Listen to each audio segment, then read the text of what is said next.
You have a book that's coming out that's a fantastic book, Letters to Trump. Throughout your life, throughout your career as a businessman, you're on TV, politics. As I went through this book, it's actually quite amazing. Sports, all these people writing you these letters. And they all love you. I want to talk about some of these people because this is really, it's a book of letters, but it's a fantastic history. And I think you can help us talk about it a little bit too. Oprah Winfrey, she writes you 3 letters that you have in the book. She adores you. She writes, only a king knows how to treat a queen, you being the king, she being the queen. She would visit you at Mar-a-Lago often.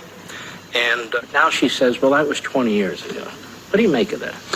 Well, I haven't changed, and my views haven't changed very much. I think I've been pretty consistent over the years. We want security, we want a great country, we want a strong military, we want borders, and we want good elections and education and housing and everything. I certainly haven't changed very much. I think the thing that changed is I ran for office. She actually says in one of her letters, I think somewhat kiddingly, but we should run together what a team would be. And I put that letter in the book. Look, I got along great with her. She was here many times. In fact, Roger King, the great Roger King, King World, she asked whether or not we could have his funeral here. That was probably one of the most important, maybe the most important, but one of the most important people in her life. And he was a fantastic man. He did an incredible job, a real character. He's a friend of mine also. We had his funeral here. It was held by Oprah. And she said, I just saw the most incredible place in the world called Mar-a-Lago. We have to have the funeral there. And, we don't do funerals, but we did one in that case. And it was amazing. No, I had a great relationship with Oprah, a great relationship with almost everybody. But once I went into politics, and I don't mean I said something offensive. I mean, literally, once I went in, it changed. And that was okay because I just want to make our country great. If they like me and then they don't like me, that doesn't bother me. I want to make our country great. But it is incredible when you look at the difference between those letters and now. Now, in some cases, people like me better. I will tell you, the public probably likes me better because we have tremendous support. We're in Texas, as you know, and we had an unbelievable crowd, record-setting crowds, record-setting like nobody's ever seen before. You saw it. We're doing very well, and we have to do well because if we don't do it, if we don't get this back, if we don't take our country back, we're not going to have a country. It's literally, we're not going to have, it's total chaos. It's a mess. Every single thing you see in the news, Ukraine, Russia should have never happened. Inflation should have never happened. Every single thing, the way we pulled out of Afghanistan, where we gave them $85 billion, $85 billion worth of equipment, the best. You know, they're the second largest arms dealer in the world right now. We gave it to them, brand new trucks, brand new planes, brand new guns, rifles, 700,000 rifles and guns. Think of that, 700,000.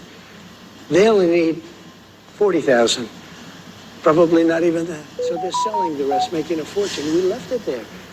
And I was the one that was getting out. I got them down, it was enough, 21 years, it was enough. And we didn't have anybody killed in the last 18 months. I spoke to Abdul, the leader. We had nobody killed. Everybody understood. And we were going to get out with dignity and strength. Instead, I think it was the most embarrassing period, the way we withdrew. Not the fact that we withdrew, the way we withdrew from Afghanistan. And I think Putin actually saw that, and he probably got a little more ambition, frankly. Let me ask you a question about that. You have really fascinating letters in here from Putin, from Xi, from Un in North Korea, and I can go on and on. And what I noticed, there's a common thread. You had a personal relationship with every one of these leaders, whether they're genocidal maniacs, whether they're elected, like Abe of Japan, who was a close friend of yours and was assassinated. And I want to get into some of this.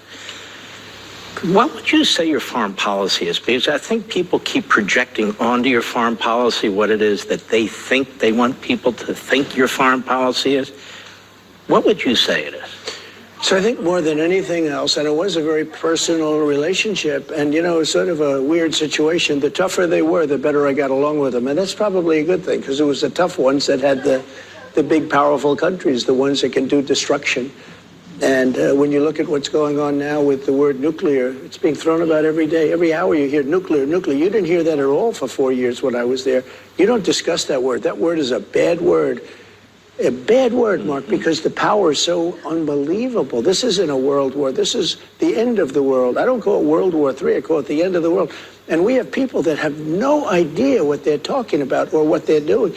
I look at now what's happening with Russia and the United States. They just grabbed a reporter, which is unheard of. They're holding now a reporter. I guess that hasn't happened in many decades. What's going on? We are at, in my opinion, because of the power of weaponry, mostly nuclear, but other things also, we are in the most dangerous position we've ever been in as a nation right now. And we have a leader that just doesn't know what's going on. He just doesn't know what's going on. And we want to be nice about it. Everybody wants to be nice about it. But the world is at balance, and this country might not exist. I mean, we may not exist anymore because we're talking about power of weapons that is so unbelievable. I know better than anybody because I got to see it. And we have people that don't understand that, and they talk tough when they should be nice, and they talk nice when they should be tough. I mean, it's the opposite. Everything you see they say is just wrong. And it's a very scary time for this country, and it's scary primarily because of the leadership. I get great relationships with all of them. President Xi was very close to me. He was right here. He was right in this room. We spent a whole weekend together at Mar-a-Lago, and we had tremendous talks. I made an incredible trade deal. Then COVID came along. I don't even talk about it. It was one of the greatest trade deals ever made.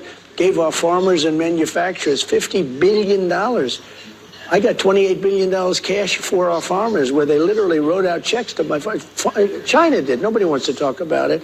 I got $28 billion for our farmers. That's why the farmers like me. That's why I'm not losing Nebraska and I'm not losing Iowa, because they got, I mean, nobody ever even thought it was possible. 28 billion I got because they were taken advantage of and hurt by China. And I got it back in the form of taxes, tariffs, and other things, and with hundreds of billions left over.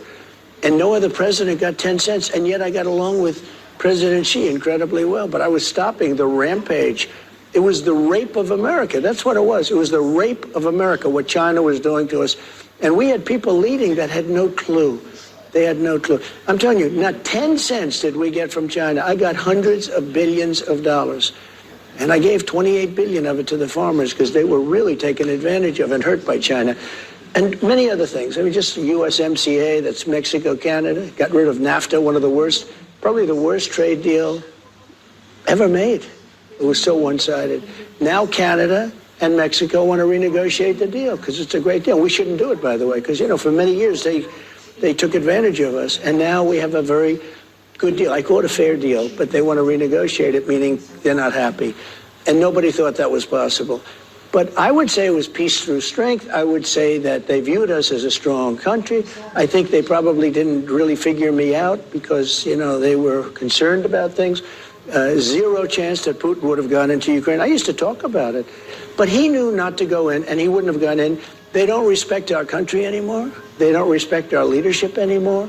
I had Iran in a position where they would have made a deal within 1 week after the election. Instead, they've become very rich. You know, I told China, if you buy oil from Iran, they were buying massive amounts. If you buy oil, you're not going to do any business with the United States. And they were ripping us off for $507 billion. We had a trade deficit with China, $507 billion. I said, you buy any oil at all from Iran. And I said that to numerous other countries also.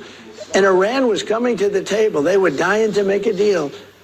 And what I did, getting us out of that horrible Iran nuclear deal, that was one of the best things I did for Israel. Between Golan Heights and between the embassy and Jerusalem, the capital, everything I did for Israel, the best thing I did was getting them out of that horrible Iran nuclear deal. The problem is the new administration blew it. They blew it, and they allowed Iran to have a nuclear weapon. We have people that truly don't know what they're doing. This is the most dangerous time in the history of our country. And people talk about an election in a little while. You know, it's getting closer. But even if you said a year and a half, that's a long time.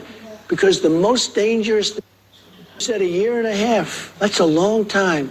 because the most dangerous things now are happening. More dangerous. Did you see the other day where Putin is moving nuclear weapons into Belarus? Okay, nobody ever talks about that. They say, we're going to go there, we're going to do this, we're going to give a couple of bucks. And if you remember, I'm the one that gave the javelins to Ukraine. I gave all of the javelins, that's the anti-tank missiles. I gave them hundreds and hundreds and hundreds of them. Obama gave them sheets. Do you ever hear it? I gave javelins, he gave sheets. When I spoke to the head of the Taliban, Abdul, I said, Abdul,